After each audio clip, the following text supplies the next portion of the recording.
Welcome to D.T. Kane's Epic Fantasy Book Club. I'm D.T. Kane, author of the epic fantasy series The Aggresfar Saga and the spoken books Uprising. Each week, I read from one of my novels, discuss my writing process, answer your questions, and have general discussions about fantasy fiction. It's like a book club, except I do all the work for you. Find show notes, info about all my novels, and much more at dtkane.com. Here's the show.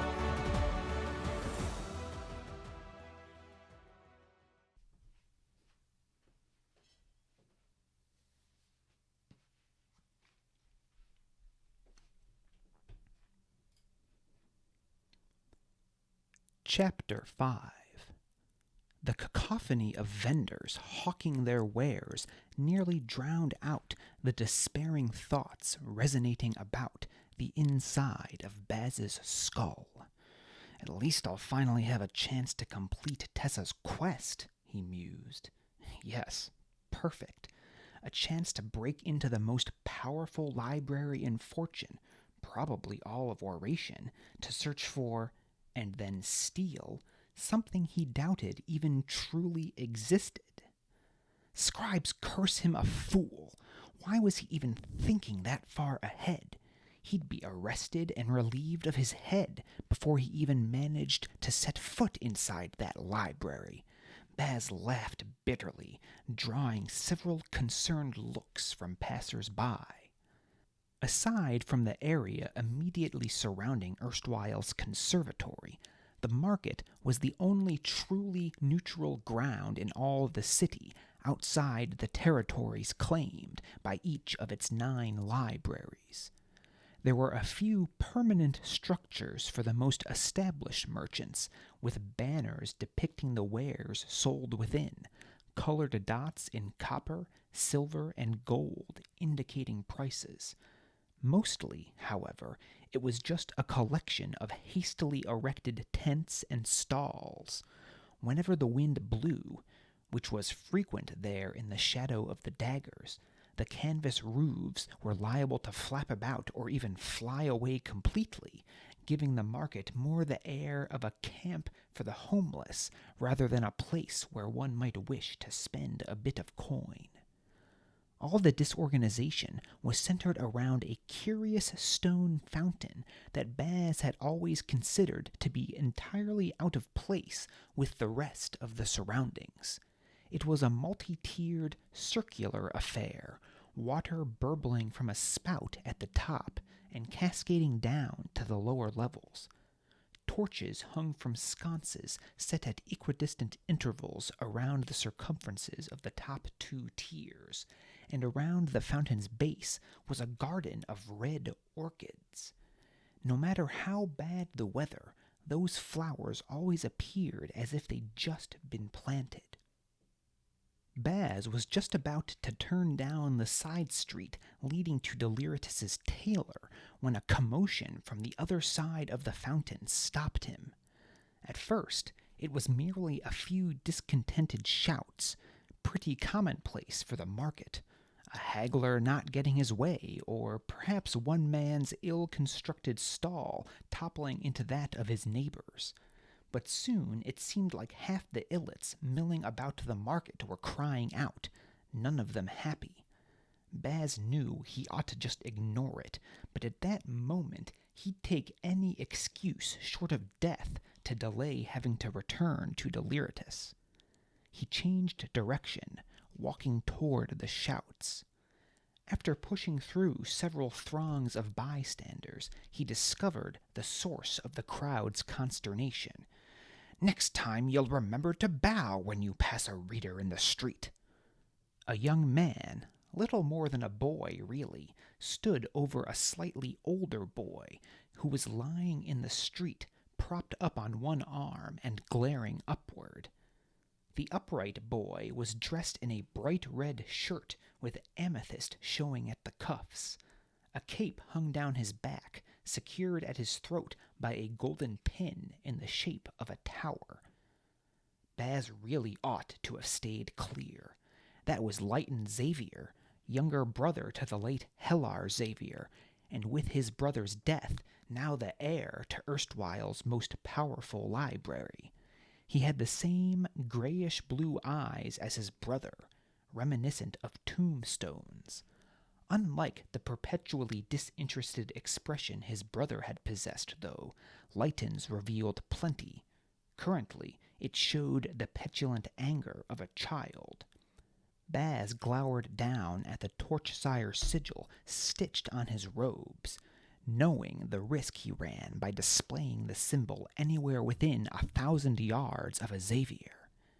Despite Deliritus's repeated denials, Xavier Library had refused to accept that he'd had nothing to do with Hellar's failure to return from the trials.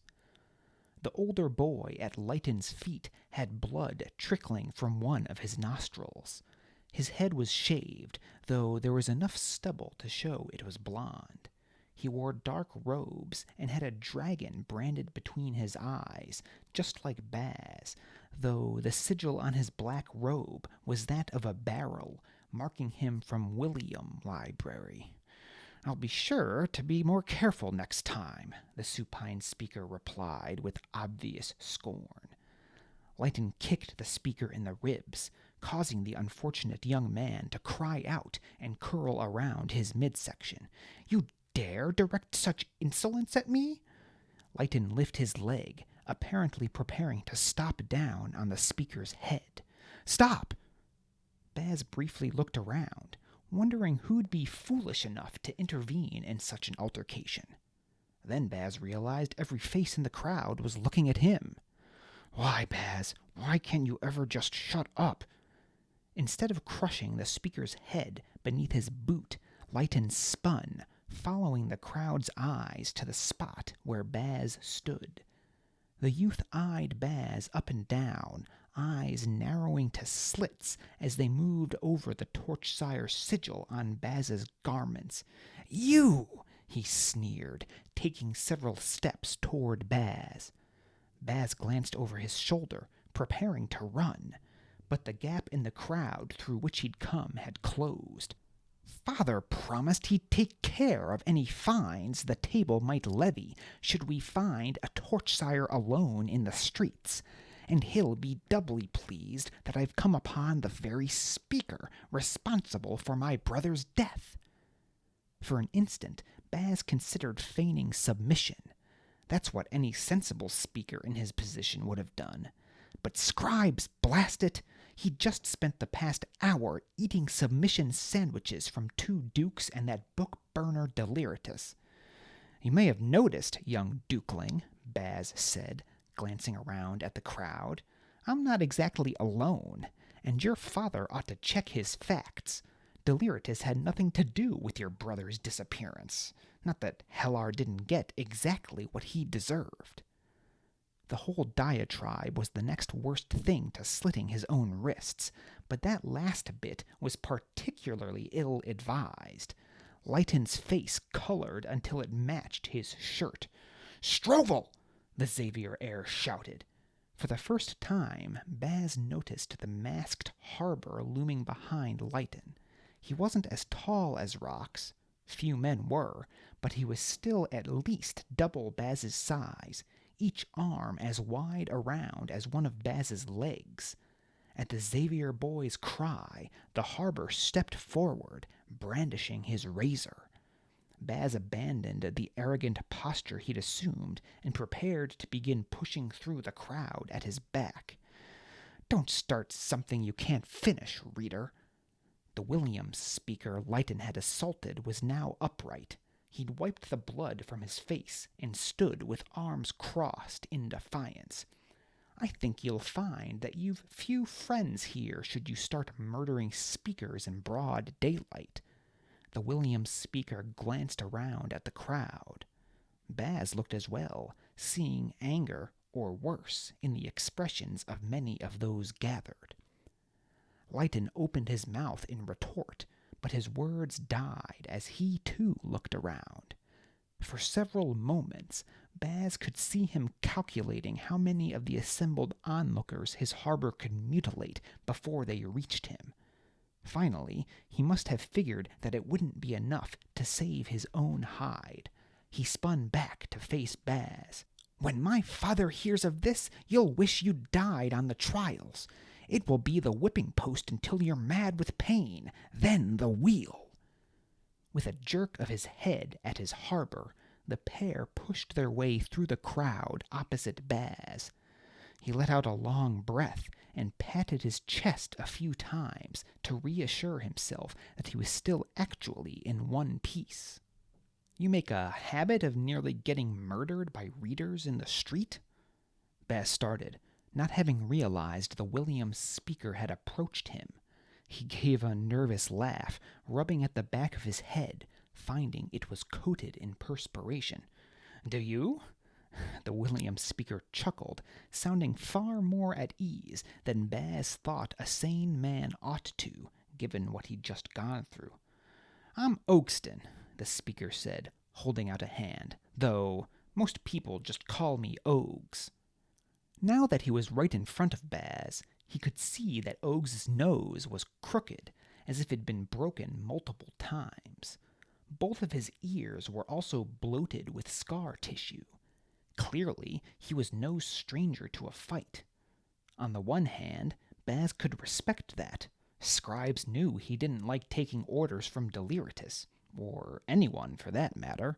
But on the other side of the guilt, anyone rash enough to bear such visible scars was likely in a perpetual courtship with trouble, and that was a mistress whose bed Baz had no desire to even approach, much less attempt to jump in. Still, Oges had just saved him from a potential date with the teeth of that harbor's razor. "Bastian." He grasped Oges' hand for the briefest time that wouldn't seem outright impolite, then quickly pulled away. Oges' eyes rose, quickly darting to the sigil on Baz's robes before returning to his eyes.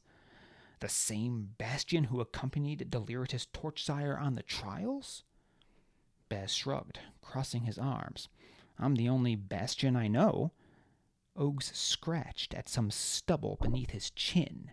He looked briefly from side to side, then leaned closer to Baz.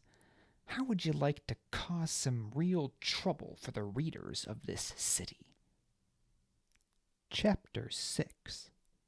On any ordinary day, Baz would have given Oges a thanks, but no thanks, and been on his way. But this was exactly the wrong sort of day for Baz to have been asked that question. Create some trouble for Deliritus? That sounded far more enjoyable than haggling over oats in the market and debasing himself to Deliritus's tailor. The foolishness of his decision slowly dawned on Baz as he accompanied Oges through the twisting streets of Lower Erstwhile.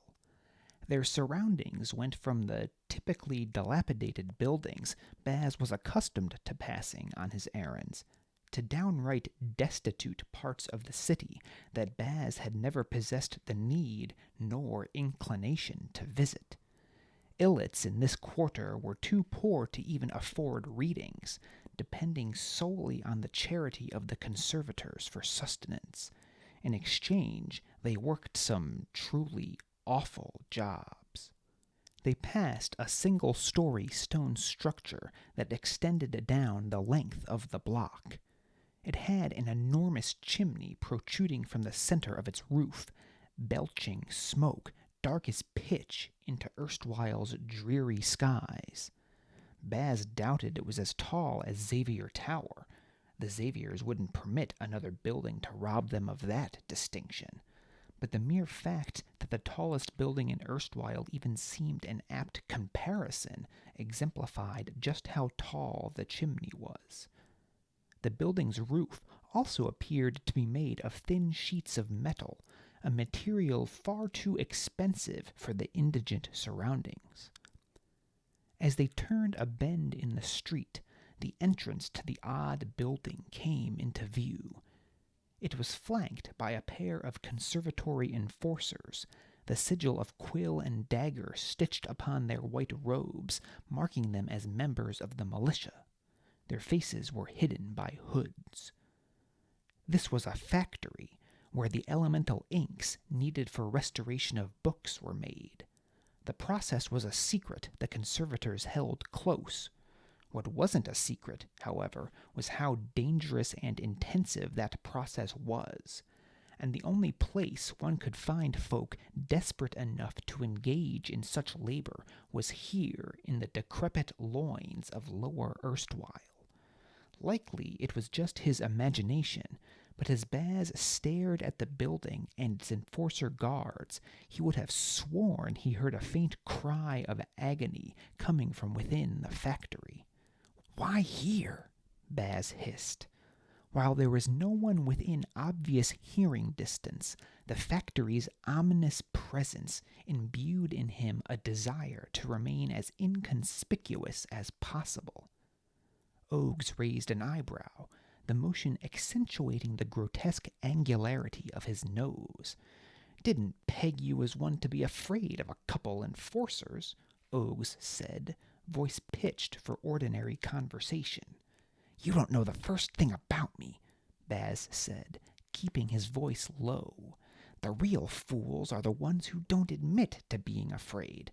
Fear is a great indicator that you're walking into something you'll regret, and I have more than enough regrets already." For some reason, Oges actually seemed to find some profundity in that statement, glancing over Baz's shoulder at the factory. Baz followed the Willyom Speaker's eyes and realized that the factory was entirely lacking in windows. He shuddered involuntarily. "And it's not the enforcers I'm worried about," Baz continued, glaring back at Oges. "Any speaker with ears has heard the stories about the factories, how the conservators pluck unfortunate wanderers off the streets and consign them to working in there, operating the contraptions used to extract the elemental essence necessary for the inks. One wrong move, and you'll find your arm crushed in a mill or face burned off by boiling ether." "Yeah," muttered Oges, "I know the stories. And if some of the beggars who hang around Lower Erstwhile near Willyom are any indication, there's more truth to them than I'd like to think. Missing limbs, covered in scars." Oges shut his eyes for a moment, but his face quickly hardened, and when his eyes opened, they held a fighter's resolve. "That's why something needs to be done. The enforcers don't leave their posts at the factory doors, and few people wander the streets here, so it makes for a good hiding place. Come on, it's not far." Hiding place? Bloody burning books! What was Oges dragging him to, and why hadn't Baz had sense enough to ask that question before agreeing to follow him? But Oges was already a dozen paces ahead, and Baz didn't think he could find his way back alone. That meant either risk being caught by the enforcers or following Oges, which was no choice at all. They passed through several narrow streets. The buildings to either side were made of rough stone covered in soot, presumably from the smoke produced by the factories. Baz caught sight of another smokestack or two, but thankfully they didn't pass close by any of the other sinister factories. Finally, just when Baz was starting to reconsider whether he might actually be better off attempting to find his way back on his own, Oges stopped at a gap between two buildings. Turning sideways, he began to shuffle through, motioning for Baz to follow. The passage was so tight, Baz doubted a man like Rocks could have even fit through, which, come to think of it, was likely the point. Wherever Oges was taking him, Baz doubted he wished any harbors finding it. After maybe 10 or so feet, the passageway opened onto a small courtyard. Well, calling it a courtyard was generous. It was really just a space between the surrounding buildings that had apparently been forgotten by time, as there seemed no access to it other than the gap through which they'd come. There was a rectangular opening at the area's center, framed in stone blocks, stairs descending down into darkness. Oges took the stairs without comment, leaving Baz no alternative but to follow, cursing his curiosity the whole way. At the bottom of the stairs was a small landing that led straight to a closed door. Oges rapped on it in a complex pattern that Baz immediately forgot.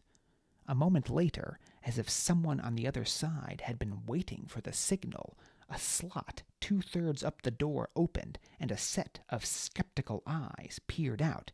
"Oges? That you?" "Yeah." "Right." The slot began to close, and Baz heard a lock click on the other side. But before the door could open, Oges slammed a palm onto it. Whoever was on the other side gave a small squawk of surprise. "Munch, what have I told you? You can't let anyone in unless they know the prophecy." The slot slid back open, the eyes reappearing. "But it's you, Oges." "Angel help me, Munch. It's dark as the great library out here. How can you be certain it's really me? Or what if I was being forced to open the door? I could give you the warning word instead." "All right," the voice from the other side of the door said, sounding slightly abashed. "He'll speak the words to set us free," Oges responded. "That's it." Now the voice on the other side of the door sounded exasperated. "Come on in." Baz raised an eyebrow. That had been a line from the Declaimer's Transcendence, the only line of the ancient prophecy that had survived the burning. Madame Scrivener Tessa, the woman who led the secret community living beneath the ruined city of Tome, had coerced Baz into promising to find the rest of it. That these people used the Transcendence as a password only increased the trepidation crawling about Baz's innards. If they had a connection to the Keepers in Undertome, then Baz was stepping into a world of danger he hadn't even known existed in erstwhile. The door swung open, revealing a lanky boy who couldn't have been over 15. He had a big nose, dirt-streaked cheeks, and cropped yellow hair just like Oges. A set of scales was branded on his forehead, marking him an influencer, and a small leather pouch hung at his neck from a thin cord. He squawked in surprise when he saw Baz. "Who's this?" "Bastion." Munch stared at Baz with his mouth slightly ajar for several moments before looking back to Oges. "The Bastion?" Oges began to answer, but Baz cut in. "Hold on a minute. What do you mean, the Bastion? It's just Bastion. I'm a speaker, just like you." "Just like me?" The boy gave an incredulous laugh. "Can't fool a worm. You stand up to readers, to their faces. You don't take snakes from anybody." "Snakes?" Oges stepped between Baz and Munch, an apologetic smile on his face. "Just a saying we've adopted. They slither about and make people ill, just like readers." Munch cackled. "But we're also just like snakes. We spend most of our time down here, and if you take your eyes off us, we'll bite you in the—" "That's enough, Munch. Bastion didn't come here to listen to crude jokes." "Actually, I don't mind," Baz said. None of the speakers in Torchsire Library would so much as look at him for fear of being associated with the brother of a speaker who had learned to read. Baz couldn't recall the last time someone had told him a joke. "Don't encourage him," Oges said. "My brother's insufferable once you get him talking." As if to prove the point, Munch said, "So is it true what they say about you, Bastion?" "What they say about me?" Why did this pair act like they knew him? He'd never seen them before in his life. "Well, that if it wasn't for you, Marquis Torchsire wouldn't have won the trials. I've heard some people say he wouldn't have even made it back." Before his mind caught up with his body's reaction, Baz had sidestepped Oges and shoved Munch against the wall. With his other hand, Baz jabbed a finger into Munch's face. "Where did you hear that?" Munch's eyes expanded to the size of saucers. What do you mean?" just around, you know. Ever since you came back, it's been the talk amongst us speakers. Just rumors. No idea who first told me. Rumors? Who could possibly be spreading talk like that? If Deliritus ever heard these rumors... Whoa, Bastion, easy. It's just banter. Happens every year. Whoever the winning speaker is gets put up on a bit of a pedestal. Come on, you know, you're one of us. Baz glanced to the side. Oge's face was calm, but he was reaching beneath his robe for something. Baz didn't want to find out what, and he was probably right. It was just idle chat. Baz couldn't say he was particularly familiar with the small talk of other speakers, as none of the other Torchsire speakers ever talked to him, but it made sense. Letting out a long breath, he released Munch and took a step back. Oges visibly relaxed. "Sorry," Baz muttered. "What else do they say about me?" Munch rubbed at his chest where Baz had pushed him. "That you're kind of a page-ripper." "Munch!" Oges exclaimed. A harsh insult, to be sure, but Baz could only laugh. "Suppose I deserve that." Munch gave him a grudging smile. "All right, that's enough introductions," Oges said. "The others will be waiting, and I think tonight might finally be the night." "Really?" Munch said, face suddenly aglow with excitement. "Finally! It's been months now." He ran off down the hall that was on the other side of the door. Baz watched him go, then looked back to Oges. An uneasy knot began to form in his stomach. It dawned on him to wonder how a couple of slaves managed to spend so much time down here away from their libraries. And what if Baz didn't like the answer? He doubted he could squeeze back through that gap above without Oges catching him. And that crooked nose was a clear reminder that Baz wouldn't do well in a fist fight against him. "The night for what?" Baz asked. Oges grinned, looking nearly as excited as his brother had. "The poison."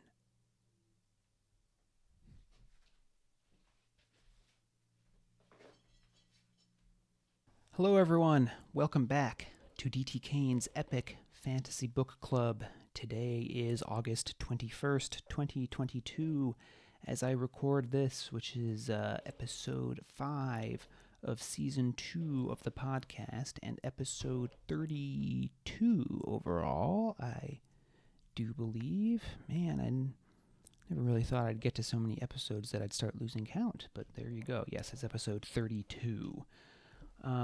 Hope you enjoyed chapters 5 and 6 of Declaimer's Discovery that we just read. No analysis this week. I think we'll be back to doing analysis next week. Actually, I haven't decided on next week's reading assignment yet, so why don't we pull out the old Declaimer's Discovery here, and you can watch the super complex way I decide what we're going to read for next week. Let's see, thumbing through the old book here. We just read chapter 6. Chapter 7, how many pages is that? Let's see, it starts on 51 and it goes until, ooh, this is a long one, 63. All right, yeah, so we'll just be reading chapter 7 next week, I believe, unless chapter 8 is particularly short. No, not particularly short. So, yeah. So we'll read chapter 7 next week, and then I'll probably do some analysis of those 3 chapters next week's episode. Generally, I like to keep the readings between 10 and 15 pages, and if it's shorter than that, then it's definitely a good candidate for an analysis week. But I find anything over 10 pages is kind of enough for a full podcast of at least 30 minutes. So there you go. There's your look behind the curtain for this week. I guess I'll give a quick personal update here. I think as my newsletter subscribers saw, I I am not totally finished with the manuscript for, hold on, just adjusting the camera here. The manuscript for Book 4, Declaimer's Stand, quite yet. I had said I finished my edits, but I have gone back and I'm working on another final, I swear it's final this time, read through, just tightening up some language, fixing a few more typos. But I read through the first few chapters and I found enough, mostly just like stuff where I was like, oh, I could have said this in 3 words instead of 6. So just tightening that kind of stuff up and adding a couple more descriptions where I think necessary. But definitely in the final cleanup stages of that now. It's in the hands of my advanced readers, and my editor has given it a proofread. So excited for that to be released September 16th. It's really just right around the corner, which is kind of depressing in that it means summer is almost over. But oh well, that's the funny thing about time is it never stops moving forward there, at least not in the real world here. I've written some time travel stuff where you might be able to argue that point, but unfortunately, that's not reality. And speaking of time travel, I'm working on a short story here that involves time travel, and if folks like it enough, I have ideas to make a kind of a ongoing series of short stories. I think that might be something I use for my patrons, kind of as an inducement to have people subscribe into the Patreon, though I'll probably release the first couple of stories for free to everyone, so you guys can see them and see if you like it. And just a reminder about the Patreon, that is live now, so if you'd like to join me over on Patreon and give me a little extra support for all the content I'm putting out here, you can do that at patreon.com/dtkane. All Patreon subscribers, starting at the lowest $3.99 per month tier, receive free copies of all of my ebooks and a bonus podcast episode each month, among other things. And then you can kind of go up from there. The middle tier, you also get all of my physical books for $9.99 a month, in addition to the ebooks and the free podcast. And then if you really want to go all out and go to the Declaimer tier, which is $14.99 a month, in addition to everything I just mentioned, you get access to the drafts of my new stories. I actually have a Google Doc that I will share with my Declaimer level patrons, and you can see me drafting and leave comments in real time. So that might be interesting for some of you who are really interested to see the writing process from square one. And I'll also read a message from all of my Declaimer subscribers once per quarter on the podcast, or I'll throw it in the newsletter. So you want to give someone a shout out, or maybe you're a writer and you'd like me to plug whatever your current project is, you can join the Declaimer tier and get a shout out on the podcast or newsletter each quarter. And if you're a Declaimer, you also get your name read on the podcast this week. And I have had my first Declaimer subscription. Diane, thanks for your pledge at the Declaimer level. Really appreciate the support. So again, patreon.com/dtkane if you are interested in that. The short story I'm working on now, quite different from Spoken Books Uprising. Well, probably more science fiction or science fantasy. It's about an organization that has time-traveling agents, and they fix anomalies in time. So it's kind of an opportunity for me to visit both entirely fictional settings and also kind of historical settings where maybe something has gone wrong with history and it needs to be fixed. And as I've been saying, there are also these mysterious martial artists in red space suits in the story. So I'll be putting a small preview of the short story, I think, in next week's newsletter. So dtkane.com/email-sign up if you'd like to subscribe to the newsletter so you can get those weekly updates. You always get the free fantasy quote of the week and my photos of the week as well, in addition to lots of deals on free books, both by me and by other authors. So plenty of reason to subscribe. It's not just a weekly advertisement. Try to give you some content that I hope you find enjoyable. You can also just go to dtkane.com, and the email sign up is pretty obvious once you're on the homepage there. Okay. Other than that, as I said, summer is winding down here, unfortunately. I took a nice train ride last weekend through scenic western New York and doing a bit of a beer tasting on the train ride there as well. So that was fun. The Arcade and Attica Railroad, for anyone interested. It's mostly just I don't know if they actually ship any goods on that railway anymore, but and they definitely do rides every weekend in the summer and fall for just recreational purposes. So it's a good time, and I do have to sometimes remind myself that as much as I want to get done all of my projects that I got brewing in my head, and I've also got the day job, so in some ways it's like working two jobs. One of them I really enjoy, that being the writing and the podcast. The other, I work with great people, but the job itself is not too much passion for it. But between those two, I tend to be pretty busy. But I think it's a good reminder for everyone. Make sure you don't go too crazy with the work. You sometimes gotta slow down and enjoy things, particularly if you're like me and you live in a climate where you don't have the nice warm weather year round. So when it's here, you gotta take time to enjoy it. So if you need to hear it, don't feel guilty about slowing down and having some fun and relaxation every once in a while. I say that as a reminder as much for myself as for anyone out there, but if one person listening is helped by that, then it's worth mentioning. All right, so that's just about all here. We will close with our fantasy quote of the week, as we always do. This week's was submitted by Chris S. So Chris, thanks for submitting a quote. I love when people interact with me and submit their ideas that I can share on the podcast here. And, as I say each week, if you have a favorite fantasy quote, email me dtkane@dtkane.com, and I may feature it in the fantasy quote of the week section and write my weekly short little essay about it. So again, thank you, Chris S., for submitting this week's quote, which is from Mr. Stephen Erickson's book, Dead House Gates. That's one of the Malazan Book of the Fallen titles.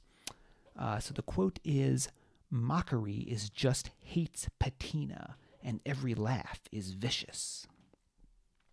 All right. And then my little essay here. Judgment. Something we pretend not to do, but that everyone does on a daily basis. The clothes she wears, the way he acts, the opinions another holds. It's not something to be ashamed of. In many instances, our brain passes judgment before we're even conscious it's doing so. What we ought to be ashamed of, though, is permitting those snap judgments to dictate how we act. Quite often, when we look down on another, it has nothing to do with them. Rather, it's because something about that person has touched upon an insecurity we ourselves possess. We turn our noses at someone's clothes because we have a poor self-image. We condemn another's actions because, deep down, we fear the risk of failure that accompanies action. We chastise an opinion because we don't have the courage to admit we haven't a clue. Judgments are everywhere, and sometimes acting on them is even necessary. But unless you've walked into a bear or are diving away from a speeding car, judgments are a beginning, not an end. The next time you think to criticize, stop and ask yourself, what does that criticism say about me? You might just learn something about yourself and gain a newfound appreciation for another. All right, there is this week's quote of the week and my little essay there. Hope you enjoyed that or found something of value in it. And that's all I've got for today. So until next time, this has been D.T. Kane's Epic Fantasy Book Club. Talk to you next week. Thanks for listening to D.T. Kane's Epic Fantasy Book Club. If you liked today's episode, please consider rating and reviewing wherever you listen to podcasts. If you're watching on YouTube, give this video a thumbs up if you liked it, and hit that subscribe button and the bell so you get notified whenever new episodes become available. If you'd like to listen to back episodes or review the show notes, visit dtkane.com/podcast. D.T. Kane's novels are available for purchase at most major online retailers, or you can purchase directly from his website at www.dtkane.com/books. You can receive a free short story and sign up for D.T. Kane's mailing list at dtkane.com/email-signup. If you'd like to connect, you can find D.T. Kane on Facebook at D.T. Kane Author or Twitter at D.T. Kane Author, or send D.T. Kane an email at dtkane@dtkane.com. See you next week.